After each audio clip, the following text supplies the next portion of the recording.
Saudação internauta, mais um vídeo aqui. Hoje estaremos dando seguimento ao nosso comentário de João, né? Aprendendo o grego de João, aprendendo o grego com João, né? Ou revisando o grego de João, caso você já tenha conhecimento sobre o grego, né? Então a gente está estudando essa parte do prólogo, já fizemos o vídeo do versículo 1, versículo 2, versículo 3, versículo 4, versículo 5, e agora estamos entrando em uma nova seção, que é o versículo 6. Esse é um versículo extremamente importante, enquanto que o prólogo, por exemplo, ele nos pega lá da eternidade e vai nos introduzindo no tempo, né? Essa parte do versículo 6, né? Ela é uma parte extremamente importante. Por exemplo, o prólogo ele vai servir para levar o leitor, ele pega o leitor, né, e faz com que o leitor perceba esse elemento invisível, no caso Deus, e perceba através de pessoas e acontecimentos. Então ele vai narrando ali algumas coisas, dizendo todas as coisas foram feitas por ele, né? E aí você vai vendo esses elementos aparecendo, que até pouco tempo antes, né?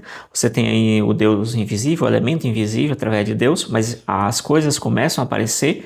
E aí também a palavra, que é um elemento invisível, essa palavra ela começa a ser introduzida aqui nessa questão. A palavra começa a criar todas as coisas, né? Anteriormente estava com Deus e começa a criar todas as coisas. Nesse momento aqui, nós encontramos agora sendo introduzido um novo participante aqui na história, que esse participante, inclusive, vai dar testemunho dessa luz ou dessa palavra, enfim, né? E isso é um elemento, o autor nos levando exatamente a percebermos, a compreendermos, né, enxergarmos o elemento invisível, esse elemento que agora está a se manifestar, né? O elemento invisível agora está a se manifestar através de algum elemento, né? Então nós temos exatamente aí algo invisível sendo manifestado, né? Ou seja, algo visível agora está sendo realmente está diante dos nossos olhos. Por exemplo, João vai ser introduzido aqui, tá? Então essa é uma parte importante, extremamente importante, né? E essa parte do João, né? Quando você pega aqui a questão das informações sobre o João, né? A gente vai perceber que o João está sendo introduzido na história, né? João está sendo introduzido dentro da própria história, dentro do tempo, né? E a gente vai estar vendo essas questões a partir de agora. O versículo 6, ele vai iniciar, trouxe aqui no grego totalmente, né? Fazer a rápida apresentação, depois eu retorno aqui nas questões aqui mais técnicas, né? Aqui nós temos um verde, que é um verbo, né? Aqui nós temos um particípio também em verde aqui. E aqui nós temos o anthropos, né? Que é um substantivo. Aqui nós temos também teu, que é caso Deus, nome, nós temos João, né? E aqui nós temos a preposição para, e nós temos o pronome autor, né? O pronome a ele, alguma coisa assim, né? Ou, enfim, né? Tem vários tipos de dativo aqui, no caso está no dativo. Então, feita essa apresentação, esse versículo inicia exatamente com a parte do egêneto, né? Esse egêneto aqui, né? Aquela ideia de que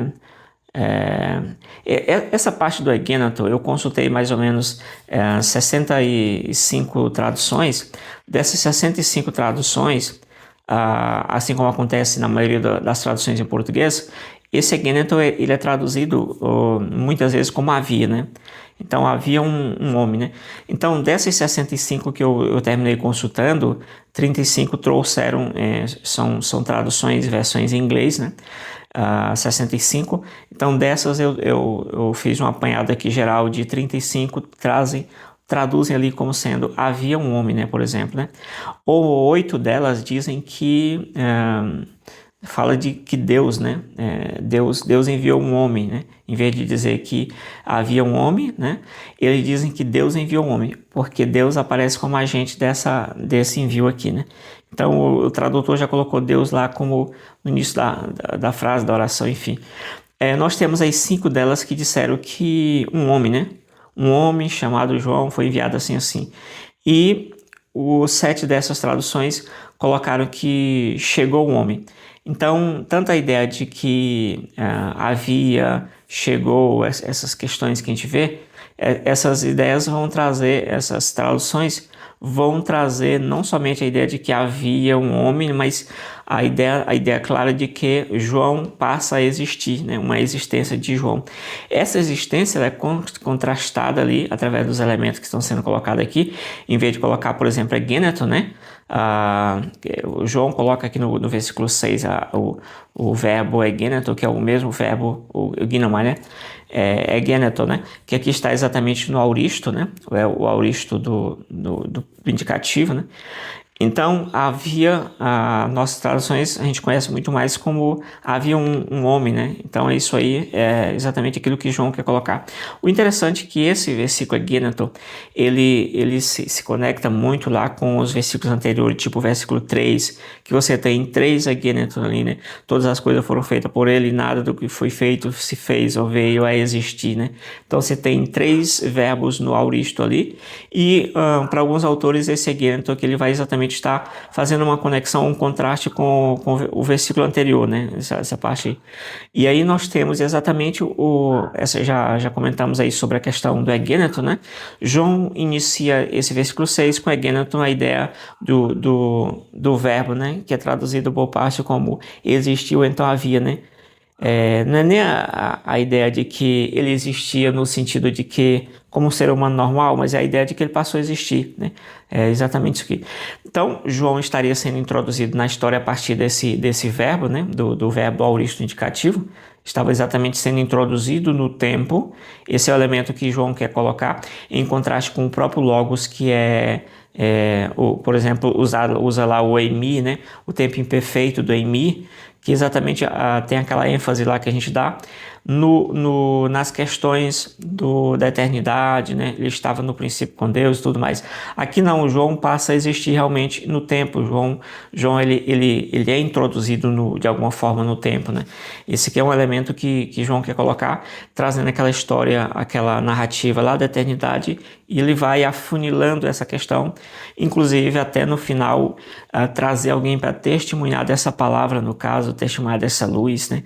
Que no caso é João, né? João aparece ali como precursor de Jesus, que também vai ser identificado posteriormente esse Logos como sendo o próprio Jesus, e aí João está aí fazer essa função, uma função que é exatamente uma função interessante, né? Então nós temos aqui havia, né? Havia o que? Antropos, né? Essa ideia do antropos, por exemplo, né? O antropos, ele não está aqui com artigo, né? Cadê? Deixa eu tirar aqui. O antropos, aqui, ó, antropos, ele não está com artigo, né? Se ele tivesse com artigo, você traduziria tranquilamente como o homem, né? Havia o homem, né? Ou chegou o homem, surgiu o homem, né? Estranho, mas assim, em geral, você poderia muito bem traduzir isso aqui no definido, porque havia um artigo definindo o substantivo. Nesse caso, não há um substantivo definindo aliás, um artigo definindo esse substantivo. Então, ele pode muito bem ser traduzido como sendo um indefinido. Então, havia um homem, né? Porque não tem o artigo aqui antes do anthropos, que é um substantivo, geralmente vem um artigo. No grego você não tem muito essa ideia do artigo indefinido. Às vezes a ausência do artigo pode definir a palavra, né? Além de outros elementos também ali, né? Que também você pode usar para indefinir um substantivo, por exemplo, né? Bom, então havia um antropos, né? Você tem a ideia de um antropos, um homem, né? O afunilamento de onde o Logos estava com Deus no princípio, para a ideia da introdução de João na própria narrativa, na própria história em si, fazendo esse contraste aí exatamente como é característico de João. E aí nós temos exatamente que havia antropos, né? Ou seja, havia um homem, né? Esse homem. Aqui vai estar na frente, por exemplo, ó, apestalmenos. Apestalmenos é exatamente um particípio, né? Um particípio no perfeito passivo, né? Do men aí, né? Então, havia um homem enviado, né? Esse enviado, ele está em voz passiva, né? Então, como ele está em voz passiva, a gente já conclui, né? Deixa eu só deixar aqui mais limpo. Esse homem, ele está sendo enviado, né? Ele mesmo envia. ele está sendo enviado. Quando ele está sendo enviado por alguém, né? E por isso que o particípio, ele está na voz passiva também, indicando isso aqui. A depender de como você encontra na sua tradução, né? Vamos lá, então, o que nós temos, João 1,6. Pronto, houve um homem, né? Enviado da parte de Deus, cujo nome era João. Então, essa tradução tranquila aqui, do verbo haver, né? Vale destacar também que encontrei traduções que colocavam houve, né? Algumas traduções colocavam realmente houve, como essa aqui que eu acabei de ler. Houve um homem, né? Então, esse homem, ele é enviado, né? Ele aqui ele aparece como sendo a ideia de um homem que é enviado, né? Essa palavra que está sublinhada no particípio perfeito, né? O passivo, né? Ele tem uma ideia clara de qualidade qualidade permanente daquele que é enviado, né? Tem essa questão. E antigamente, né, no período antigo, né, no grego antigo, você tinha a ideia disso aqui, né, dessa raiz, dessa origem, com a ideia de confiar também, comissionar ou então incumbir, né? Então houve um homem enviado, incumbido, né, nesse sentido antigo, comissionado, né, enviado, incumbido, confiado a ele uma missão, cujo nome era João, né? E no grego da Septuaginta, por exemplo, esse termo ele vai trazer exatamente uma ênfase, né? Ele vai dar uma ênfase na autoridade do remetente, né? Não do elemento que foi enviado, né? E em tese passa a ser um termo técnico para essa autorização divina, né? Ou seja, o elemento divino autoriza João a sair, né? A ir fazer alguma coisa, né? E o próprio João, que no livro de João Batista, por exemplo, né? O João Batista não aparece no relato como sendo João Batista, mas sempre como João. Ele mesmo vai dizer que aquele que me enviou batizar disse, olha, faça assim, assim, quando aquele que você vir descer sobre ele o Espírito Santo, alguma coisa assim. Esse é o que batiza com fogo, né? E aí nós temos basicamente isso aí, né? Essa primeira abordagem aqui sobre o particípio, né? O particípio tem essa função aqui. Esse João, ele não vai ser, como eu disse, ele não vai ser caracterizado aqui como Batista, né? Tá, então a gente vai andar um pouquinho aqui. Quando a gente vai nessa questão do egeneto anthropos, apestalmenos, né? Apestalmenos, então ele foi enviado. Aí vem aquela questão, enviado por quem, de onde, o que, né? Se ele foi enviado em voz passiva, significa que ele não é a fonte, né? Ele não é a origem, ele não é a agência que está se enviando, né? Ele não está enviando alguém ou não está indo pelo seu próprio poder. Então nós entramos aqui em outra parte que é exatamente a construção paratheu, né? Paratheu, ele está sendo enviado, né? Esse envio, ele é um envio da parte de Deus. Onde é que você encontra isso aí? Paratheu, né? Ele está sendo exatamente enviado da parte de Deus, ou então do lado de Deus. Aí quando você pega essa expressão paratheu, né? Você vai entrar aqui na seguinte discussão. Essa preposição junto com esse substantivo theu, né? Que é o que está marcado aqui, a primeira e a segunda. Eles vão estar aqui presentes no texto para identificar exatamente a agência ou a origem desse envio. Ele foi enviado, né? Ele está sendo enviado, né? Ali ele foi enviado nesse caso. E, porém, sendo enviado, ou enviado, ele é enviado da parte de Deus, né? Então, houve um homem, né? Ou havia um homem, um antropos, apestalmenos, né? Apestalmenos, que seria enviado, né? Aí paratheu, que é exatamente a ideia da parte de Deus, né? Então, a agência já foi identificada aqui no texto, quem é essa agência.